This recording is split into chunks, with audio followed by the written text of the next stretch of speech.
தமிழக மக்களுக்கு வணக்கம். திரு அண்ணாமலை அவர்கள், அதாவது பாரதிய ஜனதாவுடைய மாநில தலைவராக இருக்கக்கூடிய திரு அண்ணாமலை அவர்கள், அவரை மாற்றப் போகிறார்கள் அப்படின்னு ஒரு வதந்தி இப்போ பரவிட்டு வருது.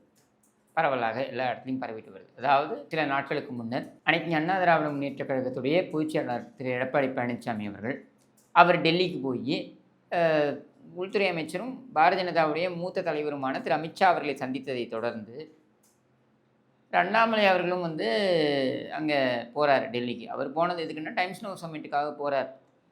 டைம்ஸ் நவ் சம்மிட்டுக்காக தான் புக் பண்ணப்பட்டது அவருக்கு டிக்கெட்டு. ஆனால் அதற்கு முன்னர் இந்த நிகழ்வு நடந்தது. அது மட்டும் இல்லாமல் இந்த நிகழ்வு என்பது அவருக்கு தெரிவிக்கப்படாமலேயே நடந்தது அப்படின்றதா இதில் கவனிக்கப்பட வேண்டிய விஷயம். இதை அவரே பதிவு செய்கிறார்.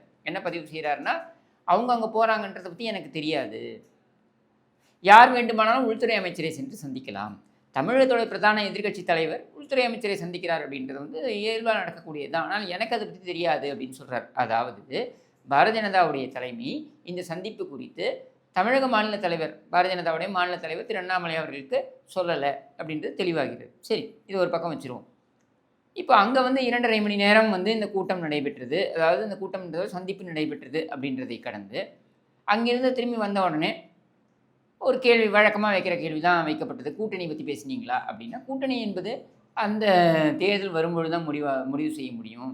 இப்போ நம்ம எதுவும் பேச முடியாது அப்படின்னு திரு எடப்பாடி பழனிசாமி அவர்கள் கடந்து சென்று விட்டார்கள். ஆனால் இந்த 2.5 மணி நேரத்தில் அரசியல் பேசப்பட்டிருக்குமா என்றால் பேசப்பட்டிருக்கும். அது கூட்டணி பற்றியும் பேசப்பட்டிருக்குமா என்றால் பேசப்பட்டிருப்பதற்கான வாய்ப்புகள் அதிகம். இப்போ அதை ஒட்டி அந்த மீட்டிங் முடிஞ்ச உடனேயே, அதாவது எடப்பாடி பழனிசாமி அவர்களை சந்தித்த பின்னர் அது வரைக்கும் வெயிட் பண்ணுறாரு யார்? அமித்ஷா அவர்கள். சந்தித்ததற்கு அப்புறம், அந்த சந்திப்பு முடிந்ததற்கப்புறம் அவர் ட்வீட் பண்ணுறாரு. எதை ட்வீட் பண்ணுறாரு? அன்று காலை பாராளுமன்றத்தில் நடந்த அந்த நிகழ்வை ட்வீட் பண்ணுறாரு. அது என்ன? தம்பிதுரை அவர்கள், அதிமுகவுடைய மூத்த தலைவரும் ராஜ்யசபா உறுப்பினருமான தம்பிதுரை அவர்கள், அவர் ஒரு கேள்வி எழுப்பியிருக்கிறார். டாஸ்மாக் ஊழல் சம்பந்தப்பட்ட ஒரு கேள்வி எழுப்பியிருக்கிறார். கண்டிப்பாக இந்த ஊழலை அகற்றுவதற்கு தேசிய ஜனநாயக கூட்டணியுடைய அந்த ஆட்சி அங்கே மலரும் அப்படின்னு அவர் பொருள்பட அமித்ஷா அவர்கள் பேசியதை ட்வீட் பண்ணி, அது இந்த சந்திப்பு வரையில் காத்திருந்து சந்திப்பு முடிந்ததற்கப்புறம் அந்த ட்வீட்டை பண்ணுறார். ட்வீட்டை பண்ணி அவர் என்ன சொல்கிறாரு? கண்டிப்பாக நாங்கள் தேசிய ஜனநாயக கூட்டணி வெற்றி வாகை சூடுவோம் என்று பொருள்பட, தமிழகத்தில் வரும் தேர்தலில் வெற்றி வாகை சூடுவோம் என்று பொருள்பட அவர் ட்வீட் பண்ணுறார். அமித்ஷா ஒரு விஷயத்தை எடுத்து பார்க்கிறார் என்றால், ஏன்னா இவங்க சொல்லுவாங்க, நம்ம எது கேட்டாலும் அமித்ஷாவுக்கு தெரியாத விஷயமா? மோடியே சொல்லிட்டாரு, அமித்ஷாவே சொல்லிட்டாருனாக்க மோட்டாபாய் அவர் சொல்லிட்டாருனாக்க அப்படின்னு அவங்க மற்ற விஷயங்களுக்கெல்லாம் சொல்லுவாங்க. அப்போ இந்த விஷயத்திற்கும் அதைத்தானே நம்ம கருத்தில் எடுத்துக்கணும். அப்போ அங்கே ஒரு கூட்டணி சம்பந்தப்பட்ட ஒரு சமிக்ஞை வழங்கப்பட்டிருக்கு அப்படின்னு கூட எடுத்துக்கலாம். இதை தொடர்ந்து அந்த டைம்ஸ் நவ் சம்மிட் சொன்னேன் இல்லையா, இங்கிருந்து அண்ணாமலை பயணித்தார் இல்லையா, இந்த டைம்ஸ் நவ் சம்மிட்டில் அமித்ஷா பேசியது அப்படின்றது என்னென்னா, கூட்டணி நாங்கள் வலுவான ஒரு கூட்டணி வைக்கப் போகிறோம், அதிமுக உட்பட நாங்கள் பேச்சுவார்த்தையில் ஈடுபட்டு கொண்டிருக்கிறோம் அப்படின்னு பொருள்பட அங்கே பதிவு பண்ணிட்டார். அதைத்தான் திரு அண்ணாமலை அவர்கள் இங்கே ப்ரெஸ் மீட்டில் அவர் சொல்கிறார். என்ன சொல்கிறாரு?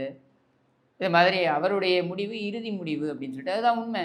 டெல்லி தான் முடிவு பண்ணும் யார் யாருடன் கூட்டணி வைப்பார்கள், அந்த கூட்டணியோடைய எண்ணிக்கைகள் என்னவாக இருக்கின்றன அப்படின்றத மாநில தலைமையோடைய கருத்துக்களை எடுத்துக்கொண்டு உள்வாங்கி கொண்டு டெல்லி தலைமையை ஒரு முடிவே எடுக்கும். தேசிய கட்சிகளில் இதுதான் வழிமுறை.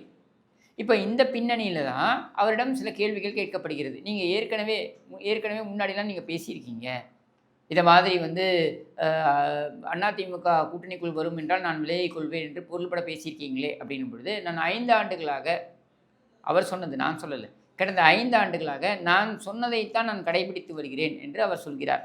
எந்த அரசியல்வாதியும் எல்லா அரசியல்வாதிகளும் அவர்கள் சொன்னதை கடைபிடித்திருக்கிறார்களா என்றால் இல்லை.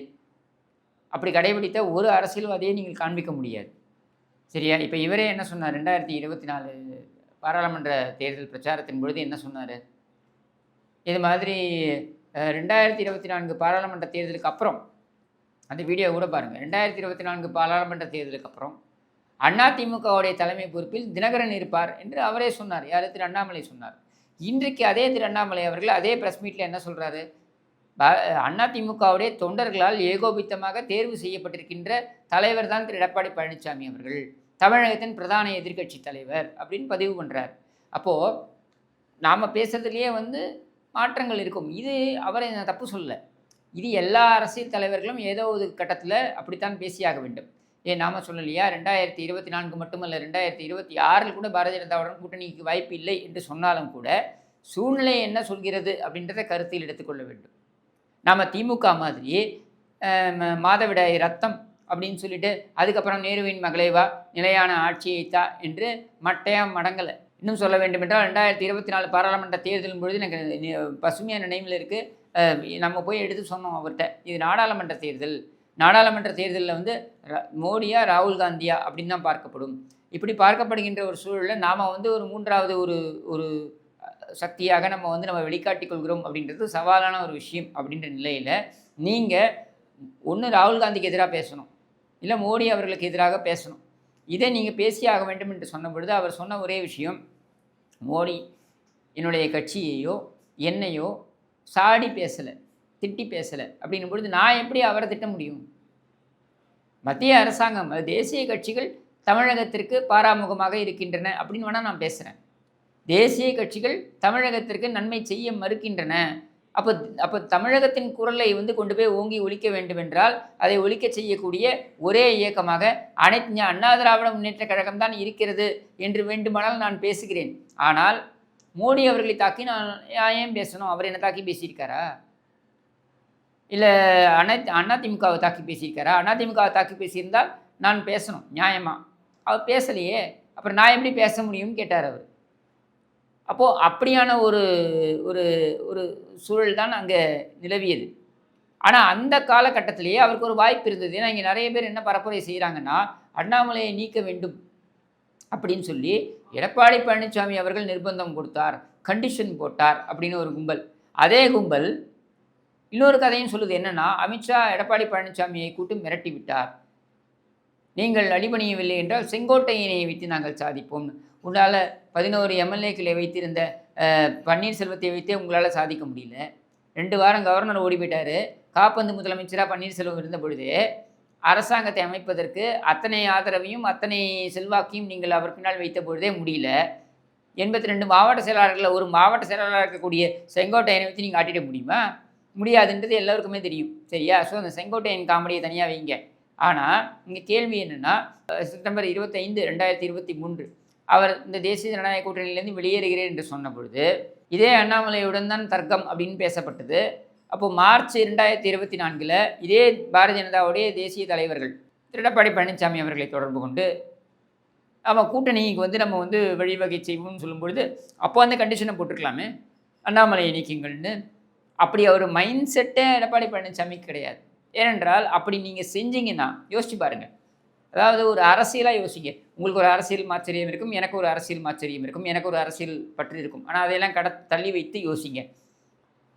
ஒரு அரசியல் தலைவர், ஒரு தேசிய கட்சியுடைய மாநில தலைவர், நீ யாரை வைக்கணும் அப்படின்றத போய் அவர் சொன்னார்னாக்க அந்த மாநில தலைவருக்கு அதிக முக்கியத்துவம் கொடுக்குறாருன்னு தானே அர்த்தம். அந்த தவறை அந்த தலைவர் செய்வாரா? யாருமே செய்ய மாட்டாங்க. அப்போது இங்கே அவர் கட்சியை வளர்க்குறது தான் இருக்கார். யார்? அண்ணாமலை அவருடைய கட்சி பாரதிய ஜனதா கட்சியை வளர்க்கறது தான் இருக்கார். எடப்பாடி பழனிசாமியை முதலமைச்சர் ஆக்கிறதுக்காக அவர் இருக்கார்? கண்டிப்பாக கிடையாது. அப்படி எதிர்பார்க்கக்கூடிய கட்சியும் அதிமுக கிடையாது. இதைத்தான் நான் கடந்த காணொலியிலேயே சொன்னேன், இப்போவும் அதை தான் சொல்கிறேன். இப்போ இங்கே நிறைய பேர் என்ன சொல்கிறாங்கன்னா, அண்ணாமலையை நீங்கள் வந்து நீக்க போகிறீங்க அப்படின்னா, தலைவர் பதவியிலிருந்து எடுக்க போகிறீங்க அப்படின்னா இந்த கட்சி காலி அப்படின்றாங்க. அப்போது அண்ணாமலை அவர்கள் கட்சியை வளர்க்கவில்லை, தன்னை மட்டும் வளர்த்து கொண்டிருக்கிறார் அப்படின்னு எடுத்துக்கலாமா? இது அவங்களுடைய உள்கட்சி விவகாரம். இதில் பேசுவதற்கு அது தலையிடுவதற்கு எனக்கு உரிமை கிடையாது. ஏன்னா விமர்சனங்களை வெளியிலிருந்து வைக்கலாம்.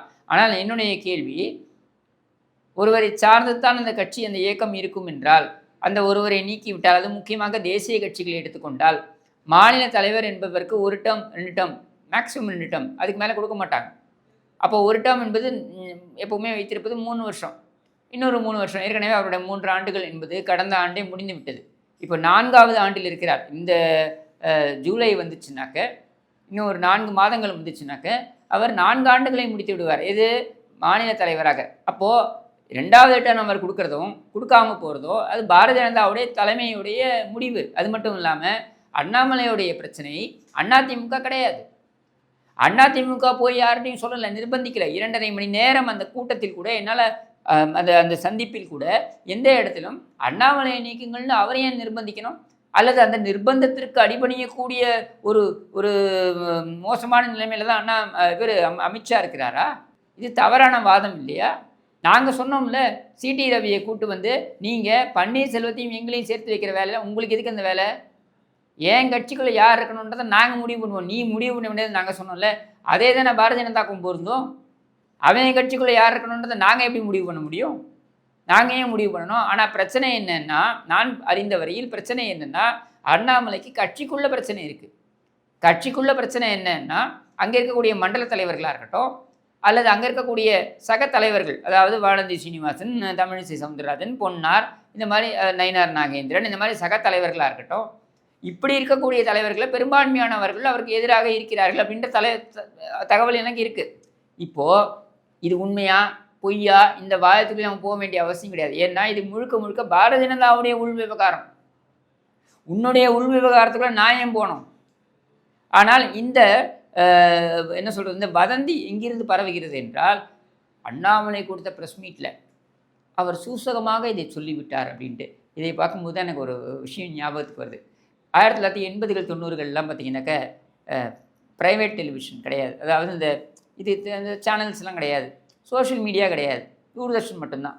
அப்போல்லாம் ஒரு கதை நடக்கும். என்ன பண்ணுவாங்கன்னா, இந்த பல்லவன் போக்குவரத்து கழகம் இருக்கு இல்லையா, இதில் கலைஞர் மரணம், கலைஞர் மறைவு இப்படின்னு சாக்பீஸில் எழுதிடுவான். ஒரு 4 பஸ்ஸில் எழுதிடுவான். இது எழுதி அனுப்பிட்டான்னா அது காட்டுத்தீ மாதிரி வதந்தியாக பரவும். ஐயோ கருணாநிதி போயிட்டாரா, கருணாநிதி போயிட்டாரா அப்படின்னு காட்டுத்தீயாக பரவும். அது உடனே என்ன பண்ணுவோம், அங்கங்கே மறியல், சாலை மறியல், கடைகளை மூடுறது. திமுக ரவுடிகளை பற்றி உங்களுக்கு தெரியுமே, அவன் ரோட்டில் அவுத்து விட்டுன்னு வந்துடுவான் சரியா. அதுக்கப்புறம் பார்த்தீங்கன்னா சாயங்காலமாக கருணாநிதி முரசொலியில் எழுதுவார், உடன்பிறப்பே உளுத்தம்பிறப்பேன் கடிதம். என்னென்னா, சில விஷமிகள் என்னை பற்றி வதந்திகளை பரப்பி விட்டார்கள் அப்படின்னு சொல்லிட்டு. அதாவது இவர் செத்து போயிட்டாருன்னு அந்த வதந்தியை பரப்பியதே இவர் தான். அதுக்கப்புறம் இவரே இவரை ஆறுதல் படுத்திக் கொள்வதற்கு இந்த உடன்பிறப்புகளான உளுத்தம்பிறப்புகளுக்கு ஒரு கடிதம் எழுதுவார். அந்த மாதிரி தான் இருக்குது இந்த செயல்பாடு. நீ விலகணும்னு நாங்கள் சொல்ல முடியாது, அது எங்கள் வேலையும் கிடையாது. நீ இருந்து உன்னால் ஒரு 10 ஓட்டு கூடுதலாக வரும்னா அதைத்தான் நாங்கள் எதிர்பார்க்குறோம்.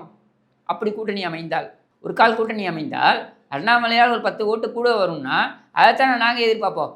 நாங்கள் இருக்கிறது அரசியல் இல்லையா, எங்களுக்கு தேவை எவ்வளோ ஓட்டுகள் கூடுதலாக வரும். இல்லை எங்களுக்கு என்ன பாசட் பிணைப்பா பாரதிய ஜனதாவோட, இல்லை எங்களுக்கு கொள்கை பிணைப்பா, இது எதுவுமே கிடையாது. அதைத்தான் எடப்பாடி பழனிசாமி அவர்கள் மிக தெளிவாக சொல்லிவிட்டார். கொள்கை என்பதில் நாங்கள் ஒத்துப்போகவில்லை என்றாலும் குறைந்தபட்ச புரிந்துணர்வு அப்படின்னு ஒன்று இருக்குது. அந்த குறைந்தபட்ச புரிந்துணர்வு என்பது என்ன? இந்த ஊழல் திமுக ஆட்சி அகற்றப்பட வேண்டும். இதற்கு பாரதிய ஜனதா மட்டுமல்ல, திமுக எதிர்ப்பு நிலையில் இருக்கக்கூடிய அத்தனை இயக்கங்களும் ஒன்றாக ஒரே குடையின் கீழ் வர வேண்டும் அப்படின்றது நம்முடைய எதிர்பார்ப்பு. அதை நிகழ்த்த வேண்டும் என்பதற்கான காய் நகர்த்தல்களில் ஒன்றுதான் அமித்ஷாவை சென்று சந்திப்பது. இதில் அண்ணாமலை பதவி விலக வேண்டும் அப்படின்னு சொல்ல வேண்டிய அவசியம் எங்களுக்கு கிடையாது. ஏனென்றால் அண்ணாமலையால் ஒரு 10 வாக்குகள் கூட வரும்னா அதை நாங்கள் பெற்றுக்கொள்வதற்கு நாங்கள் மகிழ்ச்சியாக தான் இருக்க போகிறோம். எங்களுக்கு என்ன பிரச்சனை? அதனால் திரும்ப திரும்ப உங்களுடைய உட்கட்சி பிரச்சனைகளுக்கும் உங்களுடைய கட்சிக்குள்ளே இருக்கக்கூடிய தலைவர்களை அரவணைத்து செல்ல முடியவில்லை அண்ணாமலையால் அப்படின்றதற்கும் எங்களை நீங்கள் காரணம் காண்பிக்காதீர்கள். எங்களுக்கு அதுக்கும் சம்பந்தம் கிடையாது. நாங்கள் யாரையும் கூப்பிட்டு வச்சு நயினார் நாகேந்திரனையோ வானதி சீனிவாசனையோ பொன்னாரையோ தமிழிசை சவுந்தரராஜன் அவர்களையோ இவங்களையெல்லாம் அழைத்து வச்சு நீங்கள் பிரச்சனையை பண்ணுங்க அப்படின்னு நாங்கள் சொல்லலை. அது உங்கள் உட்கட்சி பிரச்சனை. அதுக்குள்ளேயே எங்களை கொண்டு வரீங்க. நீங்கள் யாரை தலைவராக வைக்கணுன்றது உங்களுடைய தலைமை, உங்களுடைய தேசிய தலைமை, அவங்களுடைய முடிவு. இதற்கும் எங்களுக்கும் என்ன சம்பந்தம்? எங்களையே இழுக்கிறீர்கள் இதில் அப்படின்றத நாங்கள் கேட்போம். இன்னும் பச்சையாக சொல்ல வேண்டும் என்றால், நீங்கள் இவ்வளோ நாள் சொல்லிட்டு இருந்தீங்களே, இப்போ நாங்கள் சொல்கிறோம், ஒன்றுபட்ட பாரதிய ஜனதாவைத்தான் நாங்கள் விரும்புகிறோம் கூட்டணியாக இருக்கும் பட்சத்தில். அப்படி கூட்டணியாக இருக்கும் பட்சத்தில் ஒன்றுபட்ட பாரதிய ஜனதாவை இருங்கப்பா, நீங்கள் கோஷ்டிகளை அடிச்சுக்காதீங்கப்பா அப்படின்னு தான் நாங்கள் சொல்கிறோம். சரியா? அப்படி இருந்தால்தான் ஒருவேளை கூட்டணி அமைந்தால், திரும்ப சொல்கிறேன், ஒருவேளை கூட்டணி அமைந்தால் அது வெற்றிக்கான பாதையாக இருக்கும். ஏனென்றால் ஒவ்வொரு வாக்கும் அவசியம். அது அண்ணாமலையாக இருக்கட்டும், இல்லை வேற ஒருத்தராக இருக்கட்டும், யாராவனா இருக்கட்டும், ஒவ்வொரு வாக்கும் எங்களுக்கு அவசியம். அப்படி தான் நாங்கள் பார்ப்போம்.